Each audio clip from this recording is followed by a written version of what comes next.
Shalom WJC family. It is time for our weekly Torah Talk. I want to bring to you today some psukim from the beginning of Parshat Noach, the story of Noah that is the Torah portion this week, in hopes that it sheds some light on what we are called to do in the face of violence. And most of all, that seems to be to recognize that there is good and there is evil and what the difference is, and to understand that evil cannot be trusted, and that our job is to raise up the good and to blot out the evil. So the parsha starts, Ela Toldot Noach. These are the generations of Noach. Noach ish tzaddik tamim haya b'dorotav. He was the most righteous and pure, simple person in his generation. Et Elohim hitalech Noach. And Noah walked with God.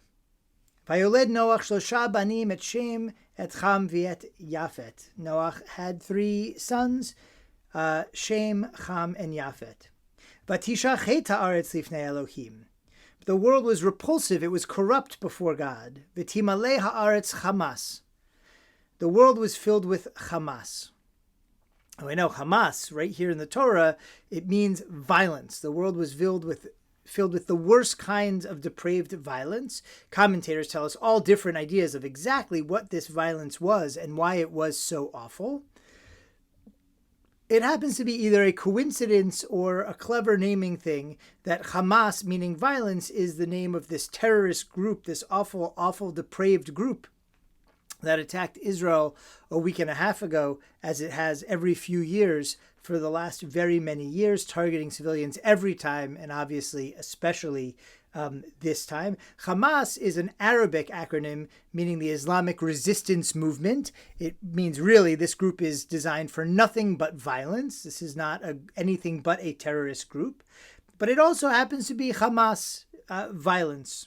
Okay, so what's special about Noah? It says he was the most righteous person in his generation, but big whoop, if your generation was violent and corrupt, to be the best person sounds like a low bar. But actually, it's the opposite. Actually, in a time of depravity, in a time when everyone else is awful, it's that much harder to be good. Rabbi Akiva teaches us in Pirkei Avot, right? In a place where there are no people, strive to be a person. What kind of advice is that? Well, of course, it's actually harder to stand up and recognize what is good and what is moral in a time when everything has become so depraved. But ultimately, that is the message of the Torah portion, that it is up to us to recognize good from evil, to recognize even when a war is going on, that there's a side that fights for good, that fights according to laws, that fights with the attempted at least to uphold the humanity of all people, even if it is seeking justice for some who are Hamas, who have become repulsive to God because of the complete depravity of their acts. And I don't have to outline how awful the acts were that took place a week and a half ago, or by the time you get this, almost 2 weeks ago. How their complete unappreciation for human life, for the value of human life, for the treatment of children and innocents and the elderly, all of it depraved and despicable. Depraved and despicable. An incarnation of evil on earth. And in order for there to be peace, we need to see the humanity in all people, especially the innocents. That's what makes the difference between an ish tzaddik and Hamas, an ish Hamas, a violent person. A righteous person might pursue justice, but will do so in a way according to laws and morals, and the violent person doesn't recognize laws and morals exist at all. At the end of our parsha, God puts a rainbow in the sky as a covenant between God and the people that God won't bring this kind of justice again. But at the very same time, God says it's incumbent on people to bring that justice. That when a person spills the blood of another person, their blood will be spilled by other people, right? That ultimately justice is now in the hands of people. And people need to uphold what is good in the world and to be able to recognize the difference.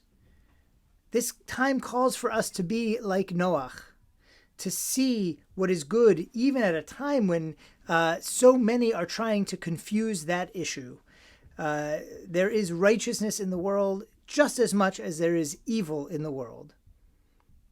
I pray that as we all seek to recognize that evil and to blot it out, that so too we stay on the side of righteousness, struggling with the moral conundrum in which we find ourselves, because it is that struggle that helps us know that we are on the right side of history.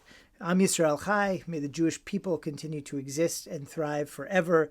May the evildoers who seek to destroy our people, to treat us as animals, to do to us unspeakable violence, may they all be brought to justice speedily in our days. May that covenant of peace be here for all people. All people. May we see that rainbow in the sky and know that it is there, because evil has been blotted out and the world is a better place for the Jewish people and for all people.